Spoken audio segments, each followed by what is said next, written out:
Excited na ang celebrity trans man na si Jessie Corcuera na magsilang ng baby girl this December.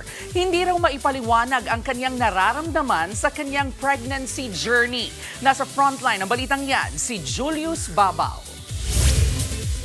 Siya si Jessie Corcuera, galing sa isang artista search noong 2006. Naging housemate din si Jessie ng Pinoy Big Brother noong 2017. Sa PBB niya naisip na talagang mag-come out sa publiko at binansagang ang trans man of the house ng Cavite. Sa mga taon din niya sa showbiz, sinubukan siyang i-love team kay Paolo Avellino. Dahil siguro yung puso ko talaga iba yung sinasabi. Kahit anong push ng trabaho, hindi siya nag-work kasi nga, iba yung gusto ko. Ayon kay Jessie, bata pa lang, alam niya niyang may pusong lalaki siya. Kaya nagdesisyon siyang mag-transition sa pamagitan ng paggamit ng hormones para mabago ang kanyang boses at itsura. Nagpatanggal din siya ng dibdib. Yung sa proseso ng pagpapatanggal ng boobs mo, paano yung pinagdaanan doon? Kasi, kumbaga, tanggap naman ako ni mama. Nakikita niya na, oh, may bigote ka na, ganyan, iba na boses mo. But nung time na yon, iniipit ko pa yung chest ko. So, ang pinaka-worry ni mama is yung health. Sabi niya, kaysa iniipit mo yung patanggal na lang natin.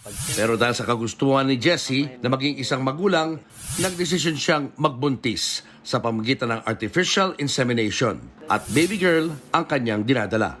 Walang makakapag-explain kung ano yung naramdaman ko nung nakita ko yung ultrasound. Sobrang amazing. Para kang nanalo sa Olympic.